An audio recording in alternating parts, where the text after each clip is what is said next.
Morning, everyone. Please rise to the pledge of the flag. I pledge allegiance to the flag of the United States of America and to the republic for which it stands, one nation, under God, indivisible, with liberty and justice for all.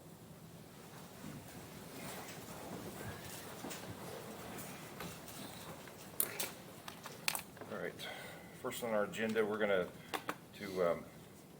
delay the approval of the minutes for the September 3rd meeting, but I will accept a motion to approve the executive session from August 29th. So moved. Second. All those in favor, aye. Aye. Legal issues, Mr. Clutter. The only thing I had is an amendment to the MOU with Zionsville. I think Nick's going to present that regarding a road down in their jurisdiction. So we delay that till later? Yeah, Okay. we'll just do that during Nick's report. And outside of that, I don't have any other legal issues. Okay. Request for the courthouse for an event, Mr. Martin? Yes. Good morning, Commissioners. My name is Brady Martin. I'm the General Manager of the 1830 Chop House and co-founder of Unforgettable Catering. I represent Floor, the LP1 General Contractors. We hosted their Christmas parties the last 2 years over at our event center. This year they're going to be reaching about 300 people. So we're going to be utilizing both our entire restaurant and event center. We plan to use the street as long as we can get permission to close that off as well. But they requested to use the courthouse as their eating area. So that's why I'm here today to kind of present that to you. I don't believe it'll be 300 people. I believe it'll be about 220, but even with 300 after walking through the courthouse, there is enough seating area within the inner columns of all 4 floors. There would be no alcohol served on the premises at all. All of that would stay over at the Chop House.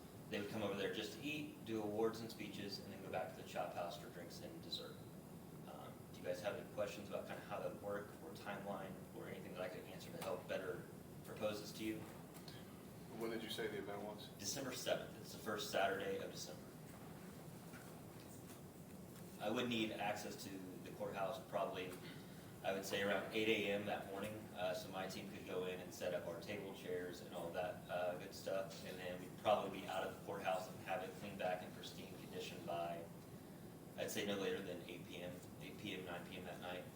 Okay.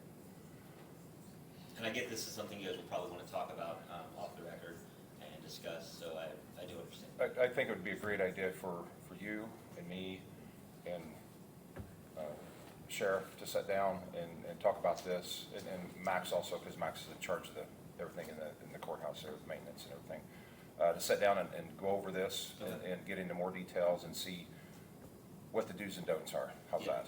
But, do you agree, Tony? Works for me. Okay. Works for me, yeah. So let's try to come up with a time here. If you're going to stick around for the rest of the meeting, then as soon as that's over with, let's come up with a date and time that we can do that. I appreciate you guys' time this morning. Thank you. All right, next on the agenda, Apex contract. Megan Smith. Good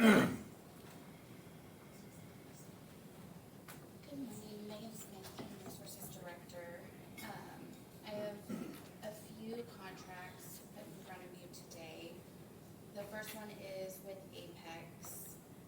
It basically is just a 3-year contract, putting in place what we did during our RFP process. Our current contract renews annually.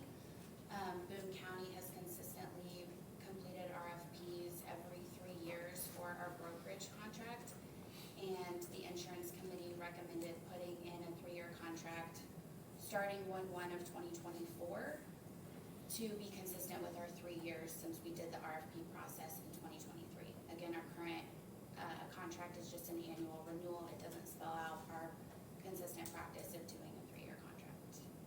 Okay. Questions? Any questions? Of course, I'm on that committee, but we recommended as a committee for this to move forward. And could you name who's on the committee? Yeah, so Donnie's on the committee, Sherry Ritchie, Ken Hedge, and Dan Lamar, as well as myself.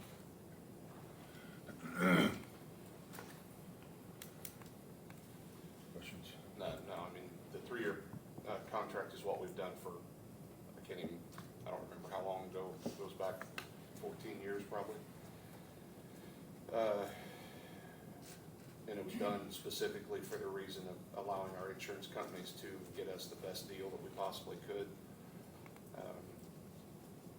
I don't know why we would change that. It's only been renewed on an annual basis the last couple of years because of, part of it was budgetary, and part of it was the fact that we had Megan come on with us, and she was doing some due diligence for us on those contracts as she came in. So the practice of a 3-year contract has been there for a long time. I think it's a good practice. It gets us the best deal, and it limits the amount of information that, of our employees' personal health information out into the system much less often, and I think that's good for the employees. So I'll make a motion that we approve the 3-year contract with Apex. All right. Tim, do you have? I'm not gonna second it. This is about 10% of our county budget. There's been, we actually got more notices last night about this very issue that's gone back to at least June, if not prior. I'm just briefly rehashing. There's been requests that we get data. It's roughly $5 million per year. And to me, it makes no sense for us to enter into a contract without getting data to verify that. But we don't have any data to know whether, there's any potential savings. I mean, we might be fine, but again, just to kind of rehash what's been proposed previously, we were offered that an analysis was going to be done. No cost, no obligation, just information. And for some reason, this board voted it down. So people directed me to go get the information, sent me notice. So I sent a letter out last month, and for some reason, Jeff and Donnie sent out a follow-up letter placing themselves above the lawful instruction of the people. So I'm not sure where that authority is in the Constitution, because the people have all political power. But we've been served notices on a number of issues. And this is absurd not to get this information. And to enter into a 3-year contract when we have a new commissioner coming on next year makes no sense to me. My recommendation, I would offer up a motion that we table this until we get that data so that we can make an informed decision about a $5 million per year contract that the people are expected to pay for. That's the prudent thing to do.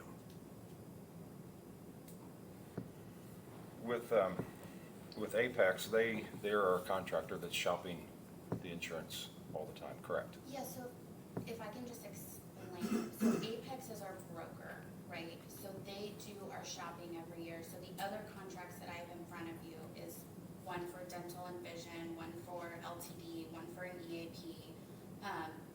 That's all part of our renewal strategy meeting as the insurance committee. So what happens is Apex is our broker. They do not make $5.2 million. That is our budget, but they don't make that, right? So they're our broker. They go out and shop our insurance every year. Having a 3-year contract with Apex is a 3-year contract with the insurance broker who does the shopping.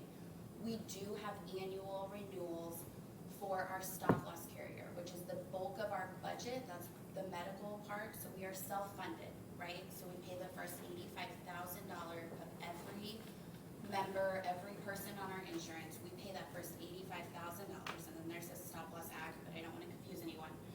So let's just keep it simple. After we pay that, what happens is stop loss starts reimbursing us as long as they're not a carved out laser, which currently we have no lasers. They start reimbursing us anything over the first $85,000, right? So stop loss, which is our contract with Tokyo Marine, they are the ones that we shop every year that mitigate our risk of being a self-funded plan. Apex is our broker help us shop that. Do they make money off of us? Yes. Do they have a percentage that they make? Yes. But we do shop the major medical part every year. We look at other TPAs. Again, that's major medical disruption for people. If we were to switch from UMR, those types of things, we do look at those every year. We're not in a 3-year contract for those types of things. Dental, which is what I'm going to talk about next, dental and vision, we do typically sign a 2-year contract just for rate holds. So we were in a 2-year contract with Delta Dental. I'm going to propose the insurance committee's recommendation to switch back to Reliance. So as far as major medical, as far as stop loss, we look at that every year. Dental and vision, we typically do a 2-year hold. And then we have all of our ancillary products, which we also look at every year. Just information. But we get bids from Yes. the companies at the 3rd year period. For brokerage, we Brokerage, go sorry. out and do an RFP for brokers. We received, what was it, 7? I've got them all in front of me here today. For this last RFP we did in 2023 for 2024, the insurance committee went through them. We discussed each one of them, and we decided to continue, or to recommend that we continue with Apex and the Boone County Commissioners agreement. And no cost was part of that analysis, correct? So, cost was a part of the analysis as far as the percentages the brokers make, right? So I believe we negotiated Apex down from a 12%, I don't have it in front of me, but a 12% down to an 8%, I believe was our discussion between myself and Jeff. But as far as the claims data, you're absolutely right. We do not give out our claims data for our RFPs for brokerage. The main reason for that is we want to protect our information. We want to protect our employees' information. So sending out claims data is tricky, and you do, I mean, some of the stuff that has been requested has been names of people, like people that are lasered, people that are high-cost claimants, and then you're seeing their claims data, right? So we do not give that out when we do an RFP for brokerage. We have in the past if we're shopping TPAs. So we've looked at the show network in our discussions with them and all of that. We have released the claims data to them so they could reprice the claims if we were in the show network versus UMR. So that has been done, but not for brokerage, not since I've been here. The data that they can get has to be after the 3rd quarter, correct? Yes, At the so 3rd year. to finalize the stop loss contract, to get final numbers for our budget next year, we have to have a full 3 quarters of this year, right? So we're not gonna have any hard data. That's why you don't have a stop loss contract in front of you. We went through and looked at their proposals, but to get a final stop loss contract, we have to have 9 months worth of claims data. So that's what that part means. That's not consistent, because I've asked, because that's been brought up before. I asked if in this analysis, can they provide meaningful data that can be relied upon? And they can. Again, it's just information. I don't see the harm in getting information about a $5 million per year, rounded off number, before we make a decision. I think that the people are demanding that we do that. And I think from the insurance committee's perspective, we do that as far as our stop loss carrier, major medical, those types of things. That's what we do, is we vet all of that information and bring it to you guys for recommendations. As far as our brokerage, we don't feel like we need to submit our claims data to brokerage firms who are really doing, the claims data is really important for the TPAs, for the networks, right? Because then they're repricing those claims to show, hey, if you narrowed your network, you could save $1 million by narrowing your network, but that causes member disruption. So those are discussions that we have and we continue to have. Those are options that we look at. But as far as releasing the claims data to the brokers, I think from our perspective, it doesn't make sense because we're looking at what percentages they are making off of their ancillary products or whatever their fees are, we're looking at those versus the claims data, which would be more important to like a TPA. They can propose, hey, like if you did a direct deal with Witham or with Riverview, significant savings would be there, and we need your claims data to show you that. I agree, but they can make the proposal of this is what's worked for other counties without having our data to really dig into the essential savings that we might see. Again, I don't get, there is no obligation. What is the holdup? What is the hesitancy in getting information so that we can make an informed decision? That is all So are that you, is being my asked. question then, Tim, would be, are you prepared to provide a package of our claims data to every broker in the state of Indiana? If Because that's what. that's, we're singling out one broker here that you've asked us to provide it to, and we had 7 brokers that came to us and did an RFQ. The broker was selected by the insurance committee and recommended to the commissioners. If we're going to do what you're asking for, we have to release that claims data to any possible company that wants to bid on this. And they're going to go out and they're going to shop it with the same TPA providers that we're shopping with now and try to provide us with a bid from those providers. That's what the brokers do.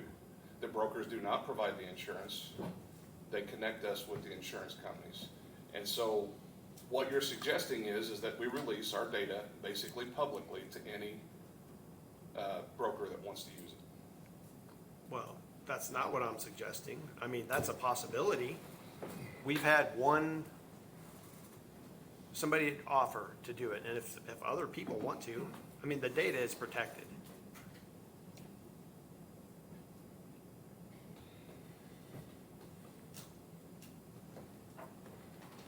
I think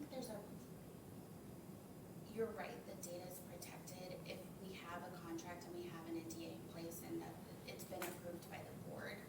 I think if we release anything outside of that, it's not, is my understanding. And I'm very concerned with the confidentiality of our people. We do have people with health issues. We do have people that are going through things right now, and I don't think they need So to be then don't fearful. release the names. Whatever data is not, And that's fine, but I guess my understanding of what's been requested, it would have those names tied to it because it is asking for our high-cost claimant list, and those have names of people, and those are real people. so that redact have- the names. And that's a discussion of the board, but that's my major concern is protecting our employees' information and making sure whoever's going through whatever they're going through, we don't put them at risk or have any confidentiality issues. That's my major concern. But this is up to the board. I've presented the contract. If you guys want to table it, table it. If you want to approve it, this is on behalf of the insurance committee. We reviewed this and this is our recommendation. Legal issues, one way or another, good, bad, and the ugly. What's the, Well, there's a lot to unpack there. Going back to Commissioner Byers' previous statement, it's been the law, and it's always been the law, that the commissioners speak as a body, not individually. Same as the county council, you have virtually no power individually. The president gets to set the agenda, and that's about it. You speak as a board. And when 2 of the 3 of you vote to do something, that is the decision of the board. Same with the county council. That's why Jeff and Donnie wrote that letter, because your act was ultra virus. You went against the decision of the board. Be that as it may. I am concerned about the confidentiality too. Protected health information is extremely important to people individually. Whether it's me or Megan or any other employee that has a health issue, you don't want that out in the public arena. There's a reason that HIPAA has the ability and the authority to heavily fine agencies that release protected health information, and it happens. And and they can be substantial fines. We had an NDA before that was never approved. This broker didn't sign it, never returned it to us. Absolutely not do we release protected health information without an NDA in place, and even then you stand at risk. Jeff's suggestion is that if you release it to one broker, you have to release it to all of them. Otherwise, you're discriminating, correct? You'd be discriminating in favor of one broker. If you said, okay, we'll release it to you, but nobody else gets it. How many brokers are there in the state of Indiana, Megan?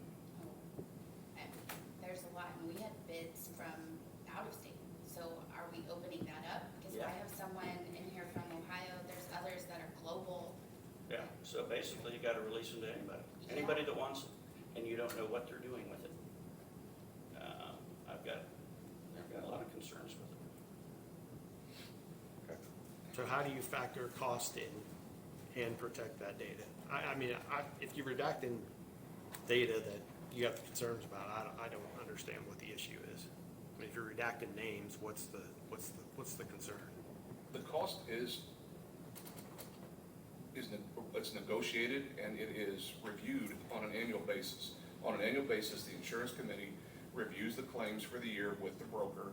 The broker says this is areas where there are concerns, and this is what we've taken to the other insurance companies and tried to get a better deal. We have changed in the past, 7 years.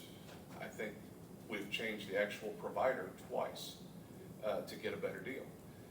That's just how the process we've been through. This brokerage part is just the connection between the county and those insurance companies. And we review the cost. We're not doing the same, what you're asking for is not the same thing as what the RFQ was intended to do. And we reviewed the cost of the brokers, also weighing that against what each one was going to provide for us, right? And we reviewed, it on all the different levels, right? So it's not always about necessarily the lowest cost, it's about what services are we getting in conjunction with what we're paying. But as far as the major medical, the $5.2 million budget that is huge, right? We do review that every year. That is something that's at the forefront of our discussions as a committee. And I think the biggest thing that we look at when we make recommendations before each board is whether or not we're considering member disruption. I'm sure we can change from UMR. I'm sure we can narrow our network. I'm sure we could do, I just went to a conference on Thursday where they talked about Hamilton County has a direct deal with Riverview and they have a narrow network, right? Hendricks County does the same thing. They have a narrow network with HRH. They can only go to HRH. Anything that HRH can't handle, they would have a wraparound network of UMR or Anthem, right? We can narrow our network, but it's going to cause member disruption, and that's what we try to balance. We try to balance that cost versus what the needs of our employees are. I think we're all concerned about the same thing. I think we all want the same thing. I think it's how we're going about it. We reviewed the brokers based on their proposals, based on their cost, and made a decision for brokerage. We do review those claims. We do review the major medical annually with the broker that we selected. So I think it's the same thing. We're just, it's defining each person and their role. And I think it's significant to note, over the last several years, the efforts of the insurance committee, the commissioners, and Megan have saved this county multiple $1 million in premiums and claims, and I think that's worth mentioning in this discussion. Well, I think it's also important is that we have a committee that studies this stuff, not just once a year. It's, More meetings for you. yes, monthly almost. And this was the recommendation by the committee, and I sat on that committee, and I back it 100%. If the committee was against it, if we voted against that in that committee meeting, then I would not support this. But when it's 100% of the committee members that are for what we're doing here today and recommend it to us as commissioners, And yes, I am one of those that recommend it to myself and the other two. Let's be upfront and honest about this. So there is no other way to go about this. So now we're down to a second, and I will second that because that is what the committee and I decided this past month, and we must move forward with it. Therefore, the motion has been made and seconded. All those in favor say aye. Aye. Aye. All those opposed say aye. Aye. Motion passes. Next on the agenda is the Reliance contract. So, we reviewed bids from Reliance, Guardian, and Delta. And the insurance committee felt like Reliance came out ahead. Dental did go up a little bit this year on each proposal, but Reliance offset that with a lower vision rate. So anything that dental goes up, it should help offset that for the employees, which was a goal. Reliance also offers tech credits towards our employees, or towards our VIN admin system, higher than Delta Dental. Delta gives $1,200, and Reliance will give $4,500, which is lowering that cost of steel benefits, which isn't significant. I think we pay like $12,000 a year, but it's still something that comes out of the county's budget. The last reason we're recommending Reliance is because it was what we had 2 years ago. We are planning on keeping the tiered plan, the high and low plan for everyone. Since when I came in, Reliance Dental was a big point of contention for a lot of employees, but we have felt like we've had success with the tiered plan. So we are keeping that, but we would switch back to a provider that you guys have had, hoping that there's not a lot of member disruption because you had them previously 2 years ago. Questions on either side? I promise open enrollment will give you more information. I don't want to leave the employees out either. Reliance is much better than Delta. Delta has one provider in Lebanon, so that hurts a lot of employees.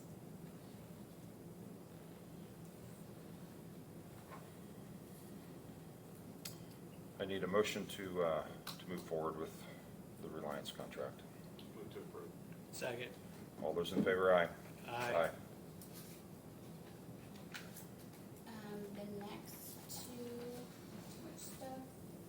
The next two, I'm asking your approval pending county council discussions Tuesday and Wednesday during budget workshops to make sure that board is good with funding these. Obviously, we have 3 of them on the committee, but the board needs to look at the whole thing as well. So if we could have a proxy designated to sign these, if you guys approve them pending their approval, that would be amazing, just so I can get everything finalized for open enrollment and get stuff rolled out to the employees. So what is it, LTD next? One America. So the insurance committee is proposing that we do employer-paid long-term disability for our employees. I want to say it's estimated to cost about $40,000, which again, the council needs to talk about in the next couple of days. But pending their willingness to fund it, would the commissioners be willing to sign the contract? Questions, concerns? What Is would that be, information be given to the council? So it's been given to the committee, but I needed the commissioners to tell me whether or not the contract, I just got the contract on Friday. I've been trying to get everything We finalized. probably need to have it in front of the council tomorrow and then come back to the commissioners. Well, my fear is they don't have another meeting until October 7th, and It needs to be signed tomorrow. it needs to be signed before that. What I'll do is put back Pending all their the, approval. I would just say subject approval, Yes. subject to the council's allocation of funds for it. what's And I the, talked to Kenny about that. what's the date it has to be approved by, Megan?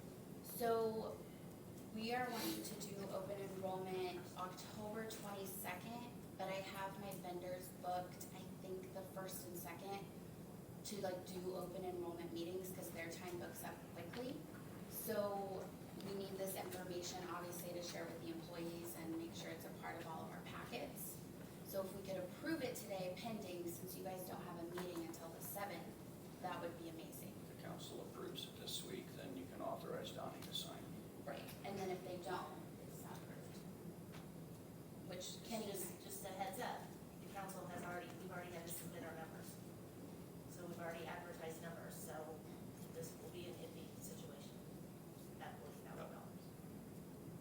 in that it just delayed. Since we didn't know about it before. We Yeah. couldn't submit the numbers to the state, or we could include it. And the reason we're doing it this way, and I think everyone understands that, is because we're gonna delay sign up by a month for all the employees, so. No, I understand it- that, I just, let's not They get our have to hopes talk up about until. Yeah. Yeah. But, yeah, they have the last word on this, so we wanna make that clear, is that if we approve it, it only is approved if the council does tomorrow or. Right, and I think the sentiment of the committee was that with the budget that we have approved, we don't have final stop loss numbers yet, but what we looked at of our preliminary renewal numbers, we didn't necessarily feel like there would need to be an increase to that budget. We can leave it alone and we would have enough. And include the LTD. Yes. Okay. Therefore, I'm more than happy to make a motion subject to, or if the committee or the board believes it's better to have a special meeting, I could do that too, but either way's fine with me. Either way works. okay. I'll make a motion Second. to approve One America subject to Donnie's signature after council approval. Second. I think. Very good. All those in favor, aye? Aye. Anyone opposed? Very good. Last one, life services. So, the committee has been discussing expanding our EAP, which is currently through One America, and gives 3 visits free per case or issue. I wish I had a utilization report to share, but because it's free, One America offers this because we use their ancillary products. We don't get any reporting on it whatsoever. When I say reporting, I don't mean names, I mean 1 person went this month, 6 people went this month, that's it. So we're talking about expanding our EAP, which would be like the mental health services, telehealth for mental health, life coaching, medical advocacy, all different types of stuff, legal and financial resources. This contract with Life Services would give us 12 visits free per case or issue for not only the employees, all employees, you don't have to be on major medical, you don't have to be full-time, but also their spouses and children as well, so anyone in their household. We would get a utilization report, again, it would say 6 people use it this month, there's no names associated, we don't see that, we don't wanna see that, it's spelled out in the contract, we don't know who uses it. But this is just to help, our employees with anything that they're going through, mental health-wise, or legal, or financial, anything like that. Questions? And again, pending council approval, I wanna say it would be a $7,000 to $8,000 cost, which again, we felt like we could, for annually, for everyone. What was the 4,500? 4,500 was tech credits for Reliance, from Reliance towards steel benefits. Okay. Kenny wrote down the wrong information. I think you missed that part of the He meeting. might have. Well, the other, you and I met at the Sheriff's Department to talk about their program, what they have that's very similar to this. Yes. And so that's what, once we saw what they're doing with their employees and their ability and how much they use that, we thought it's a really good idea for us to open that up to all employees in the county for that option. And I don't know, do either one of you have anything that you'd like to say about your program that you have out there? No, I mean, obviously, you went over there with Brittany. Yes. You guys met with Brittany, she gave you all the information that we have, Yep. you saw the numbers of what we're doing. I think it is important that the entire county has it. It is, and like you said, it tells you the number of people that are using it. No names, no nothing is included with that, and I think that's, you start to see how much more we're able to give to the employees at a cost, there always is, but how much that will help everyone around the block, so, thank you. Anyone over here? Okay. All right. Well, then I'm looking for a motion to move on with the life services contract, Pending council approval. pending council approval. Thank you. Move to approve. Second. All those in favor, aye. Aye. Aye. Very good.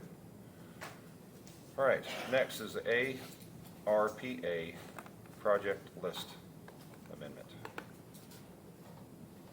also known as ARPA. There were, there were 2 vehicles requested to be reviewed during budget hearings. Yes, I've got, one is a Ford 4x4 XLT Super Crew. This one, I believe, is for, this one is for the Area Plan Commission Building Inspector, $48,118. And the second one is for the Surveyor's Office, also Super Duty 4x4, $52,494. Questions? Those, the council reviewed those during and asked if we would consider them for your review. And we have not a problem to move it into go through that project with them then. There's enough funding left, left. yeah. Any questions? Upon the council's request, I would approve, or move to approve. Second. All those in favor, aye. Aye. Anyone opposed? All right, another one, ordinance 2024-7. This is an ordinance entitled, an ordinance amending Boone County Code Section 50-29 relating to the county solid waste ordinance. Jennifer, do you want to say anything about it, or do you want me to just? You can go ahead and, Okay. I'll be happy to answer questions. Jennifer and I had talked about this. There was, the existing ordinance stated that any referrals for alleged violations were supposed to go to the prosecuting attorney, which was an error because it's a local ordinance and that's enforced by you all and the county attorney, not the prosecuting attorney, who enforces state law violations. So essentially, the new section 50.29 will read, the board shall administer and enforce this subchapter. The subchapter shall be enforced by fine or injunction of the Circuit or Superior Courts of Boone County upon proof of its violation by mere preponderance of the evidence. And then subsection B reads, the board shall report any alleged violation of this subchapter to the county attorney for Boone County, Indiana, who shall promptly cause proceedings to be commenced against the alleged violator of this subchapter and to prosecute the matter to final determination. The violator shall be responsible for all costs of legal action, including costs of collection, filing fees, and reasonable attorney's fees of the board. And that again is ordinance 2024-07. Questions? And this is for, we just got the little excerpt that's changing. This is related to trash haulers, is that what that? Yes. Okay. Jennifer, do you want to jump in on that? When, I think this is the first time we've ever even actually tried to file something, isn't it? Yes, so, the commissioners have that ordinance to register haulers within Boone County, anyone that's servicing Boone County. So, and then the solid waste district, we have an MOU with you to basically enforce that ordinance for you, or on your behalf. And, most of the time, it's been great. Raised Trash did sell out, and it's kind of brought solid waste haulers out of the woodwork. We went from consistently having around 18 to 20 haulers. We're now at 29 haulers that are servicing Boone County. Do our best to keep track of everyone that is servicing. And here recently, we've had one that is servicing a small portion of the county, but refuses to register. They did in years past, but they decided they don't want to this year, but want to keep hauling. So we've had to kind of move forward with steps, and that's where we came across the wording error. Any other questions? I move to approve. Second. All those in favor, aye. Aye. Thank you. Bob, do we need to redo the MOU at all so that it references, or that's all just it? Okay. Yeah, this is incorporated into that. Okay, thank you. All right, next we need to make an appointment to the Jackson Township Board. You want to explain?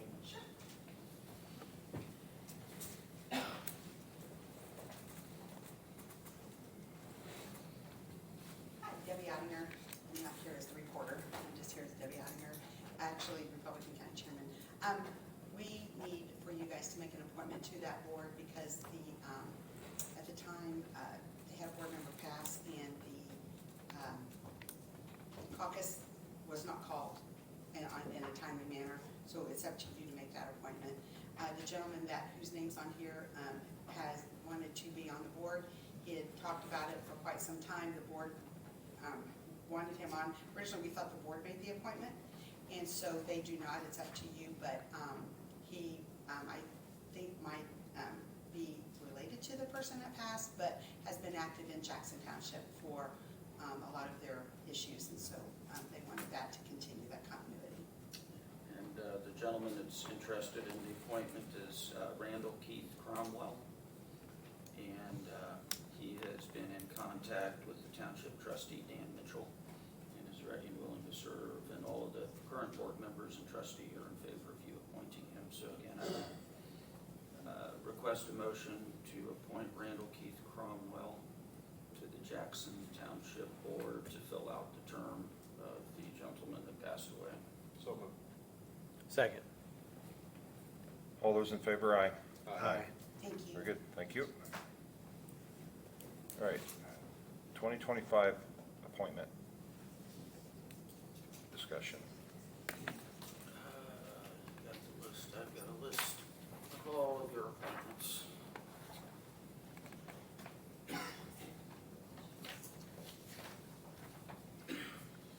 Keely Jesse, Executive Administrator. Before you in your packet was an updated list of appointments that are set to expire at the end of the year. I don't know if you want me to read those off. One of them I do think we may want to consider advertising as it's been vacant all year long. That would be the Alcohol Beverage Board appointment. Would you like me to go through the other ones? I think it'd be a good idea too. In addition to that would be the Central Indiana Region Transport, that's CERTA. Mike Rossi's currently representing the board. Trico Regional Sewer Utility, Eric Hand is currently representing the board. That's a 4-year term. CVB is a 2-year term, represented by Wendy McMahon. EMA and LEPC Board, that's Commissioner Lawson, has a 1-year appointment. Hussey Library Board, Julie Whitman is a 4-year term. Her appointment comes up at the end of the year. Lebanon Public Library Board, Aaron Wolfwhite, that's a 4-year term.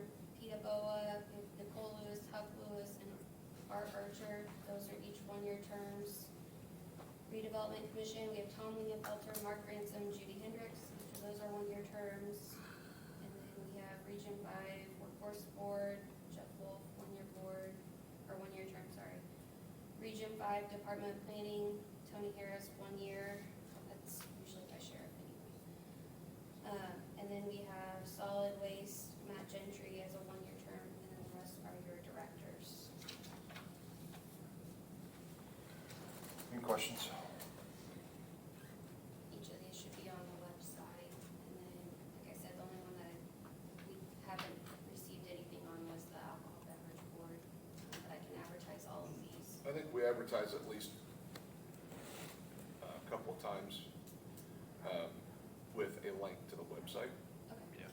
I don't know that you need to pay for advertising for all those lists of things, but a link to the website where people can find the appointments and they can apply Okay. would be good. Thank you. All right, the 2025 annual meeting notice.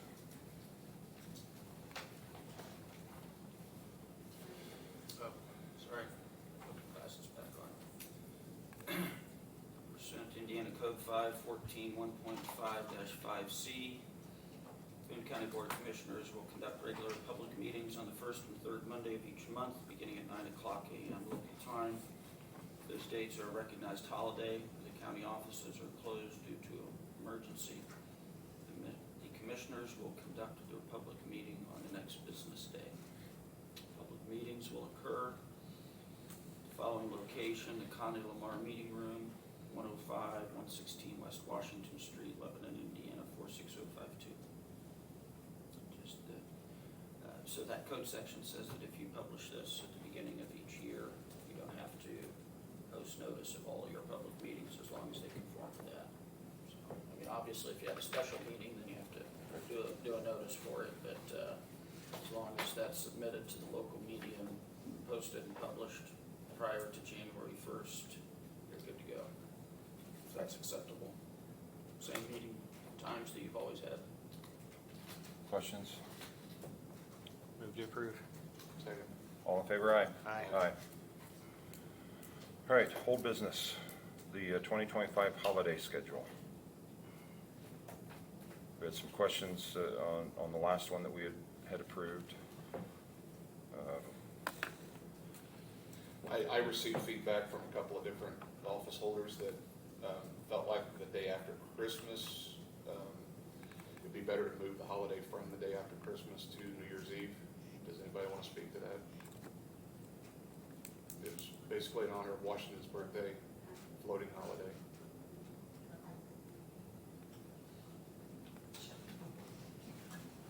I think we should have both. And have Juneteenth, yeah. Debbie on your Boone County Recorder. Here's one thing that we kind of thought of later when we were talking about it last month. First of all, I want to say this before we get started on that. We do want to thank you guys for the benefits that we do receive. I know you guys all work hard and the council works hard, and I don't know if you know how much it's appreciated. We're very blessed to have what we have with our employees, and a lot of us elected officials, when we're up here talking, it's not for us personally, but it is for our employees, and that's what you're working toward also. So we want to thank you for that, because the benefits are a huge part of whatever we talk about whenever we hire someone. And I think that also is good for retention of employees. So thank you for that before we get started on this. Now, for 44 more days off. Just kidding. On this, so this is what. Sheriff, could you remove her, please? I want to listen first. Okay. So one thing we were I gotta make thinking my of. employees happy too. Oh, yes, that's true. I'm sorry.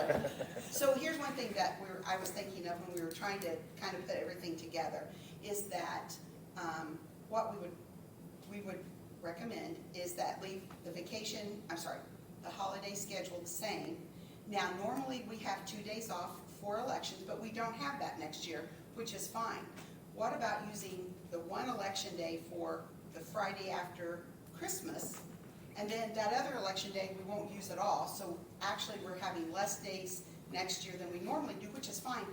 The importance of that New Year's Eve day is that we've had that day off for 8 years and very thankful for it, but we can't conduct normal business on New Year's Eve.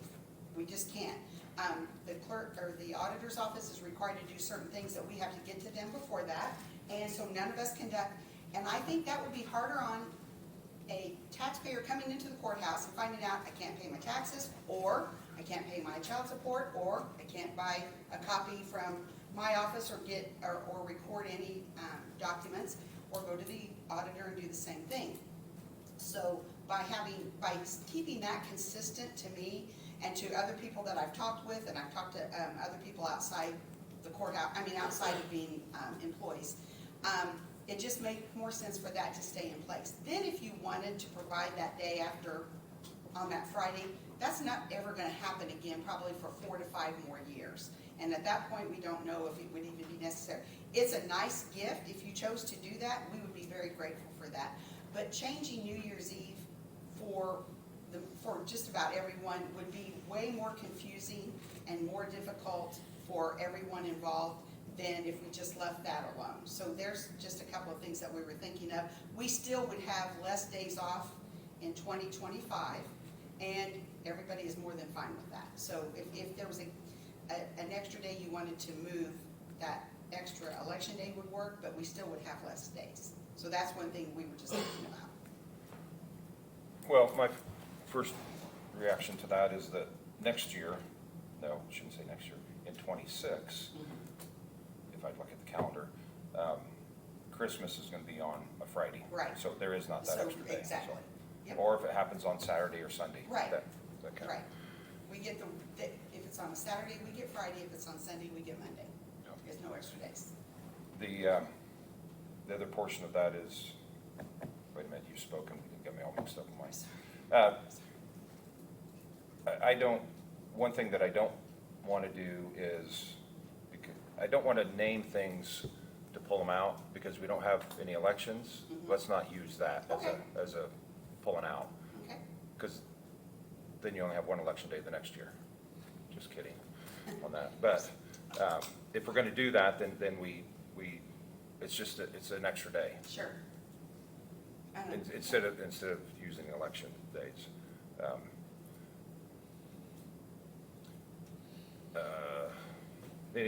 I'm gonna stop with that, so. Tim?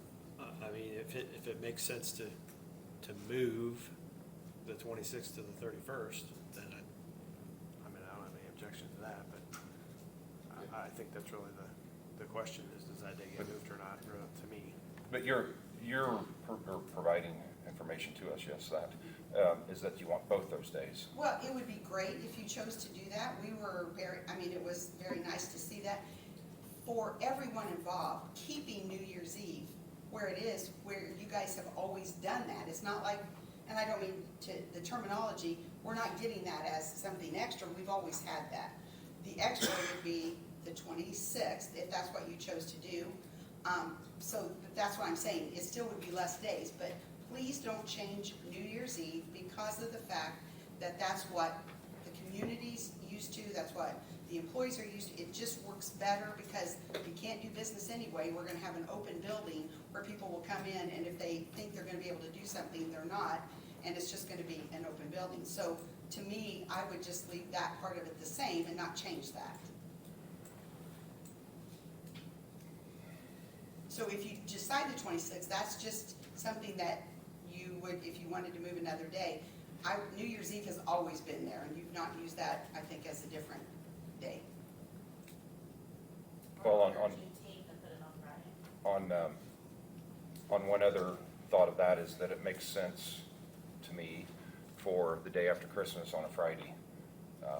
If I was one that was choosing, I'm not choosing any of these other than for all of you, is that I would give up my New Year's Eve for the day after Christmas, so then you got a 5-day weekend.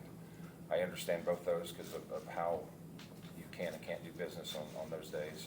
I hate that for the public, but if things can't be done, then they can come in on that Friday and take care of everything.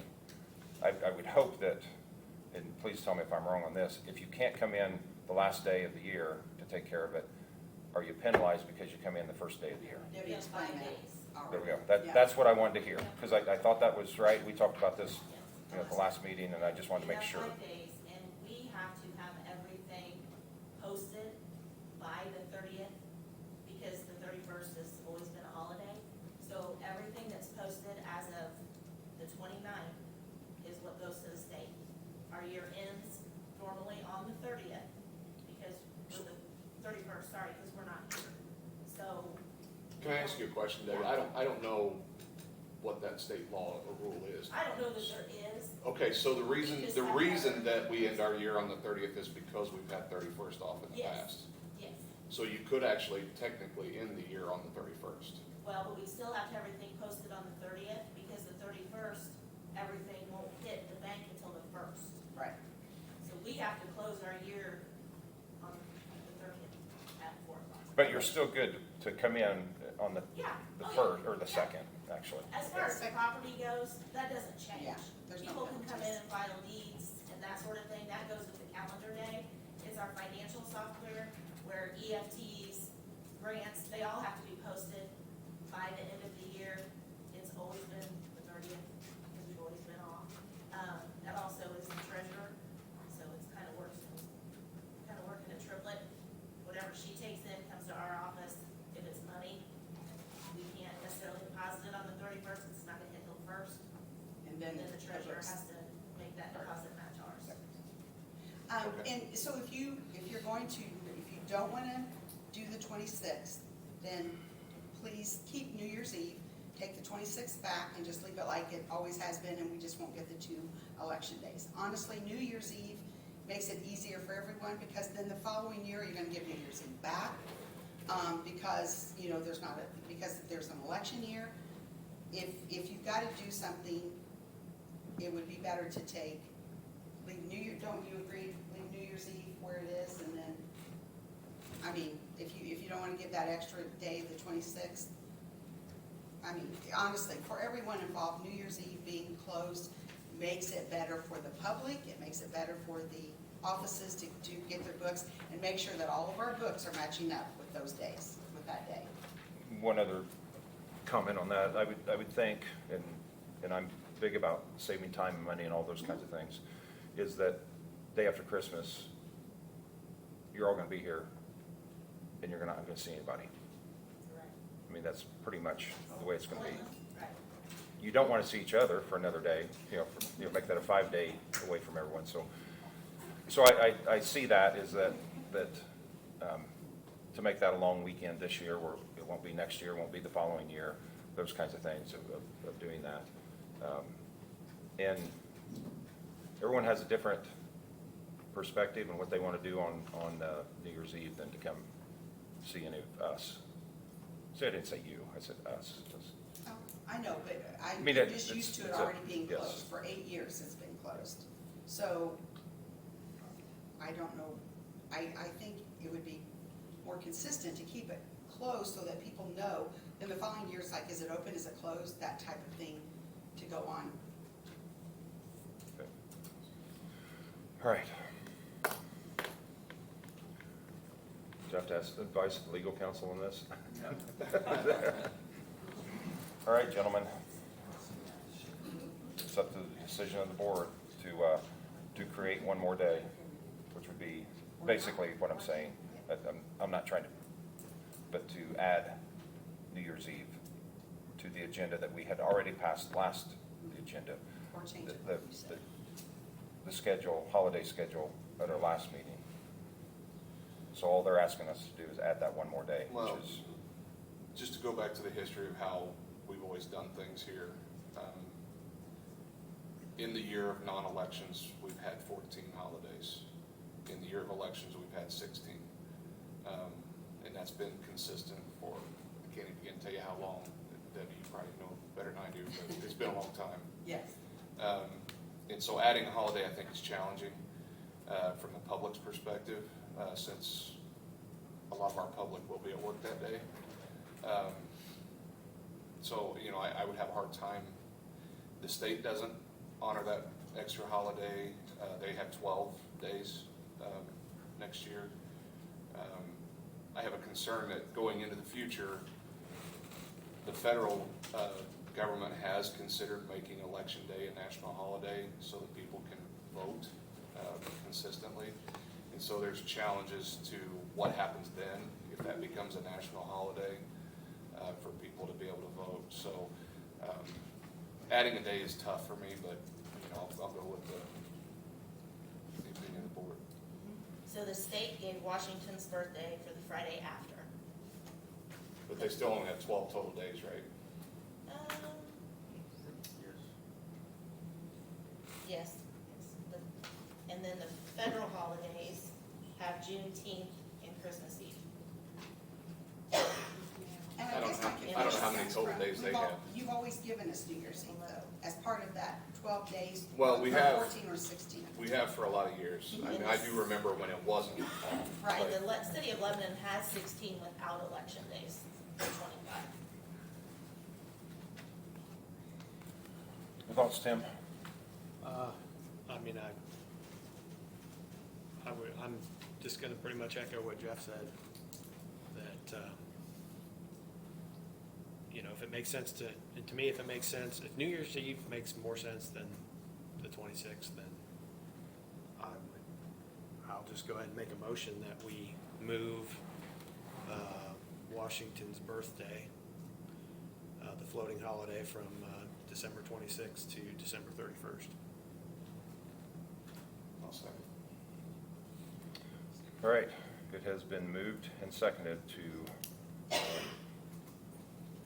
have all offices open on the 26th, change the holiday schedule from the previous meeting to moving that day to the 31st. Is that correct? Both agree on that? Okay, so we're I open. mean, those offices are open.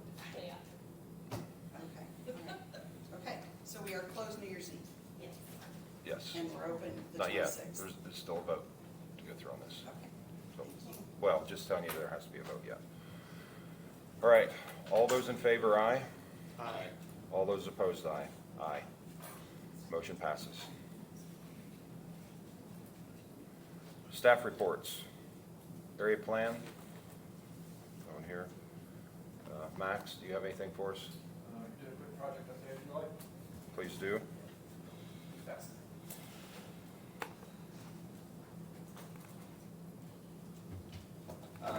So,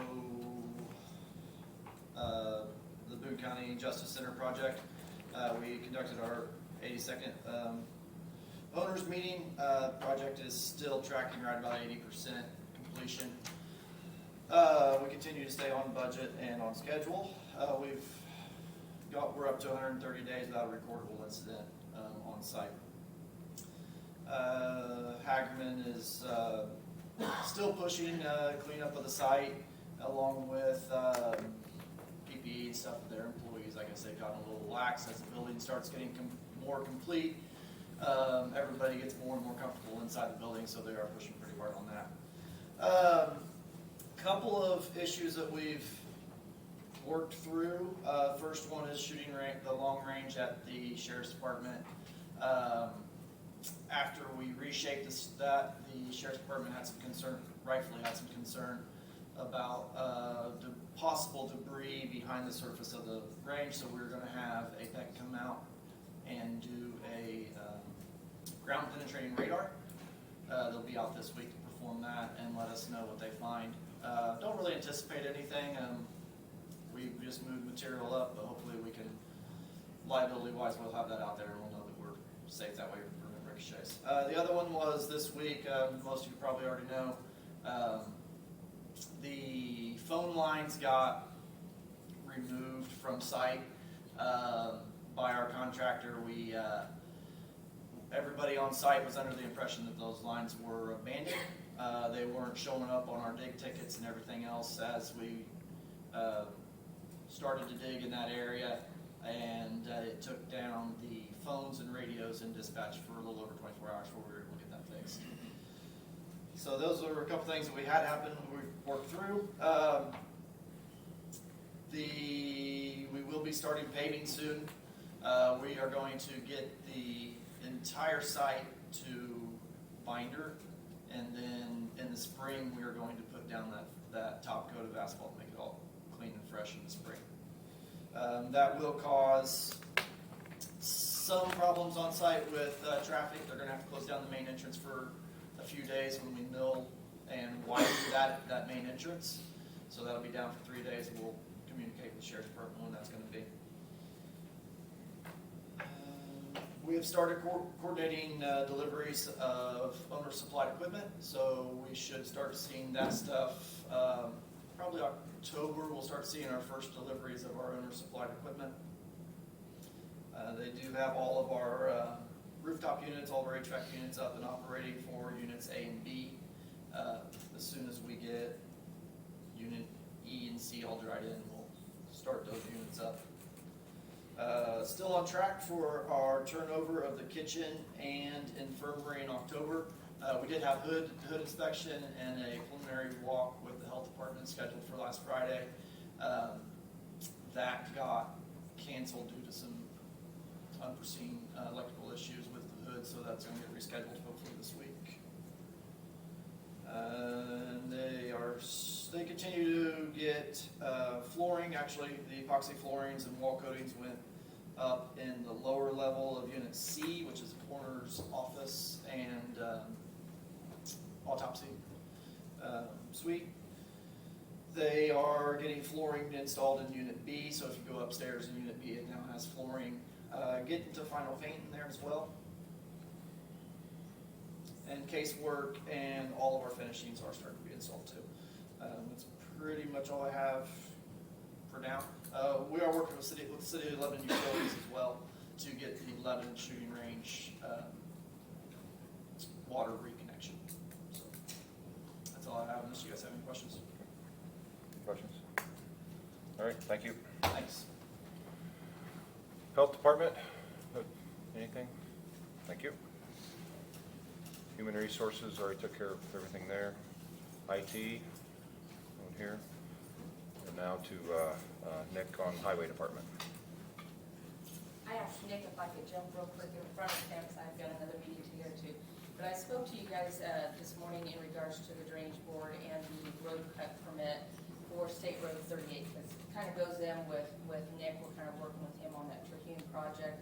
So I was just needing approval for you guys to sign off for the hold harmless with the state of Indiana with the NDOT permit. I just need approval for that. Your standard permit when we're boring under the road for a drainage outlet, under State Road 38.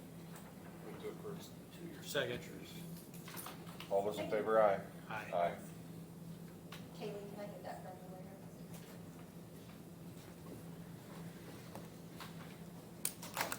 Nick Barr, Boone County Highway.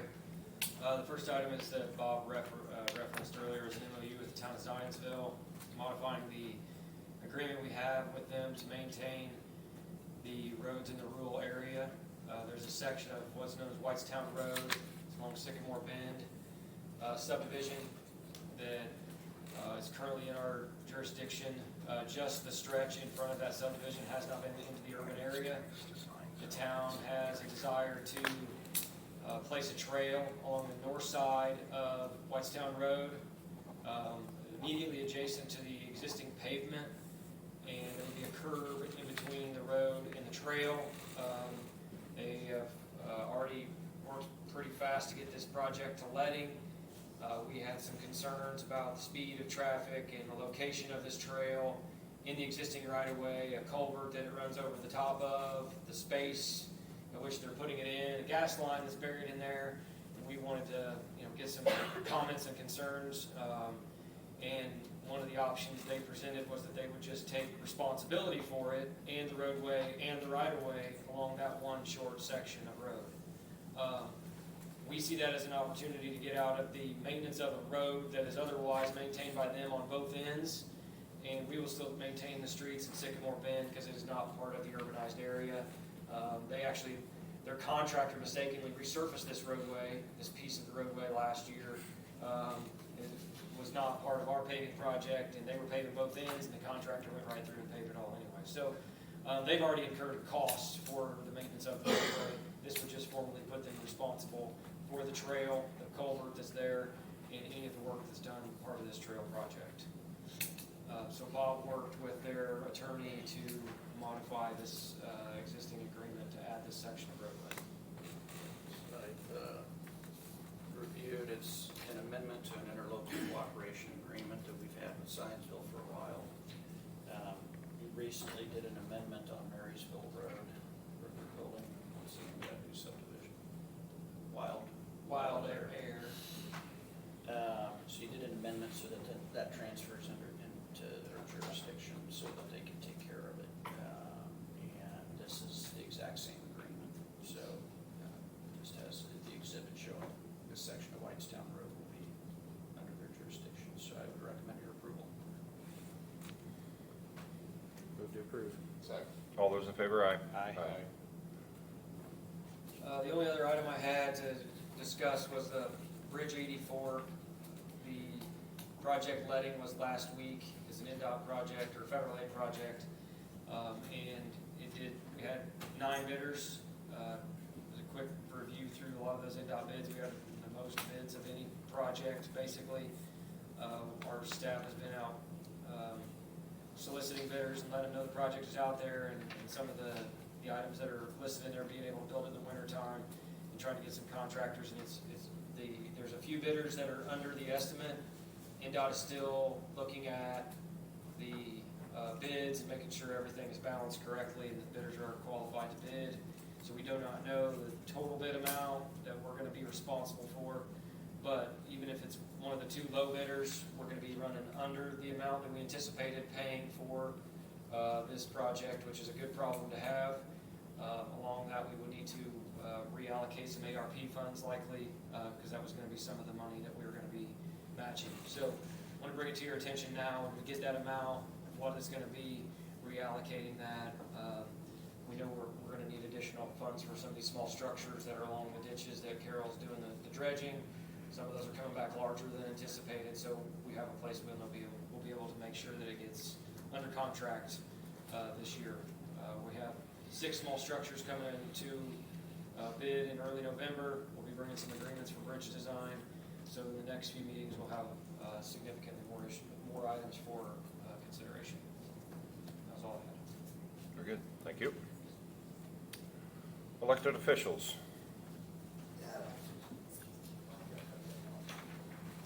Hold up.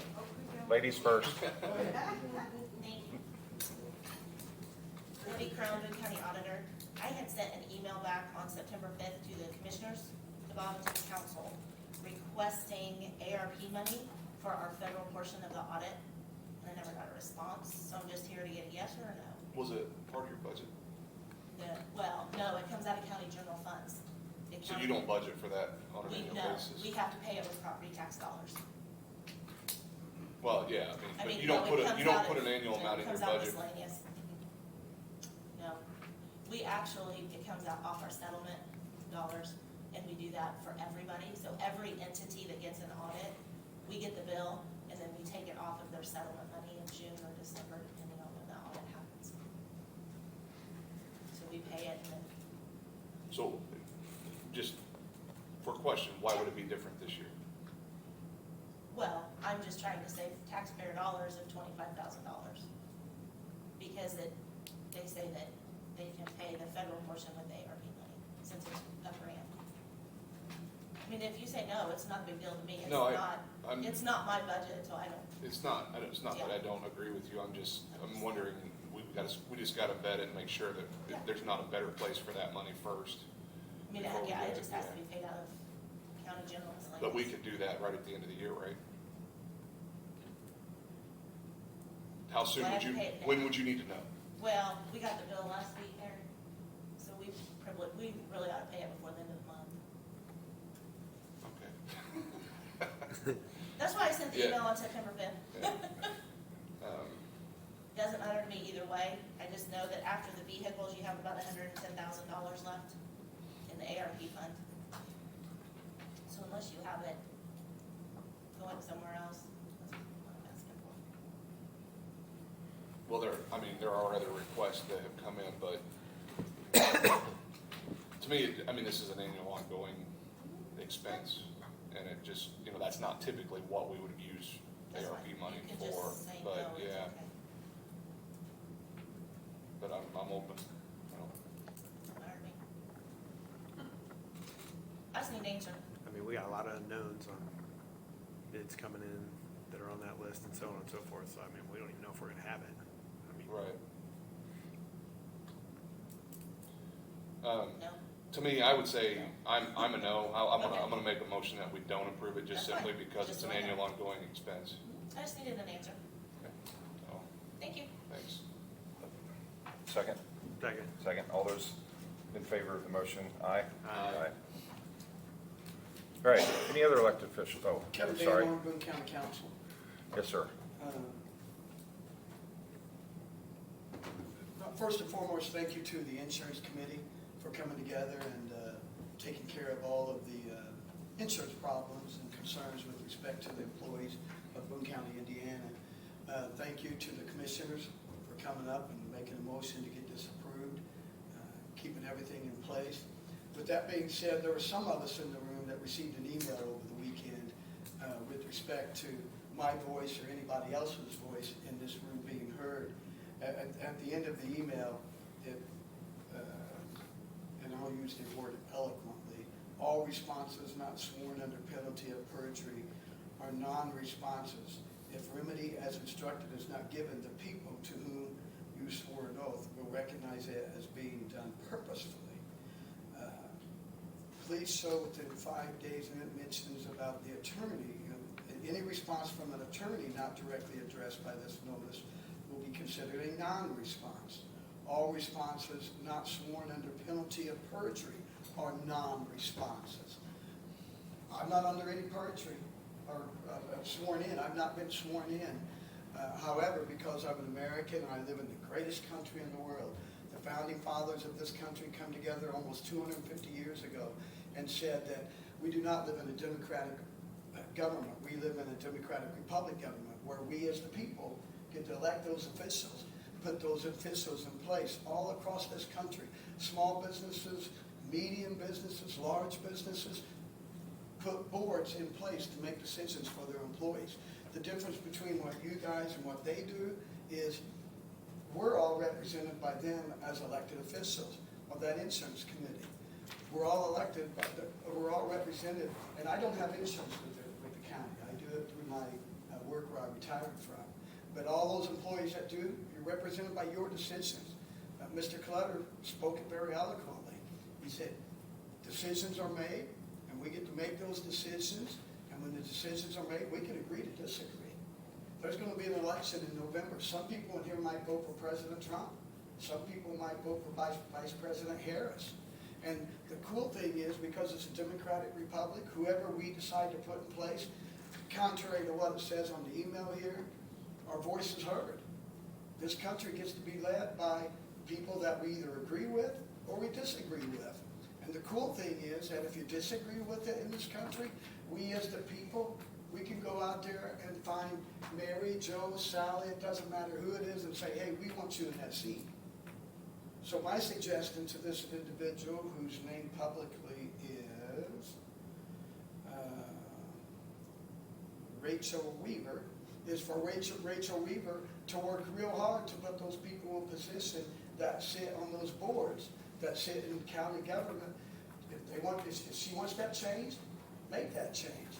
Go out there and do it, but don't sit here and tell me as a recipient of this email that I do not have a response. That was a non-response unless I'm sworn in under the threat of perjury. I just want to let publicly known that you guys as individuals on that insurance committee, Don, you being one of them, on that insurance committee and the commissioners here went out, made their decisions. They sit down in here, they made those decisions, and we can agree or we can agree to disagree. I live in a world where with my own family and my many friends that philosophically, we have differences. It doesn't matter whether it's politics or religion, but the cool thing, I can look at all of them and say, we can agree to disagree. We'll still be friends. We'll still love each other. And that's the way it is, as Bob so eloquently said, was they've made a decision. Let's go. You guys get to decide as the commissioners whether or not pass or not. I just say, I want to publicly say thank you again to the insurance committee that came together, had thoughts, questions. I guarantee you 4 years ago, I mean, God rest her soul, Marcia Wilhoit, when she was ill, she asked me to step in on that insurance committee, and I got to be a part of that process. And it was real interesting, real educational, and I asked 1,000 questions to pick their brains. And I know you guys did the hard work. I know the insurance committee did the hard work, and I just want to say publicly thank you. Thank you, Kevin. Any other elected officials? Public comment? Anyone? Hearing none, we'll move on to documents. Affidavit for payment to Lockmuller for $1,500 on bridge culvert replacement SC015 on 900 North. This comes out of the 2014 COVID bond. Move to approve. Second. All in favor, aye? Aye. Then there's ratification of an affidavit for payment signed by Commissioner Wolf to GM Development Companies, $2,250,675.45. Draw request 22 for the Boone County Justice Center. Move to ratify. Second. All those in favor, aye? Aye. Then there's a invoice for Loomis Equipment, $14,990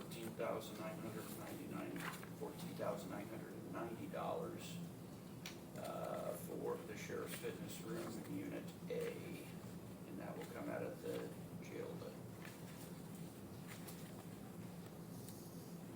Move to approve. Second. All in favor, aye? Aye. Aye. And then we've got the usual batch of claims, including payroll. Move to approve. Second. All in favor, aye? Aye. Aye. And then going on to mail, notifications from IDEM Travelers and a letter from Pittman Partners regarding the reserve at Union Woodlands. Apparently, there's a public meeting being held on that. Yeah, it was last week, sorry. But that's it. All right. Need another motion? Move to adjourn. Second. All in favor, aye. Aye.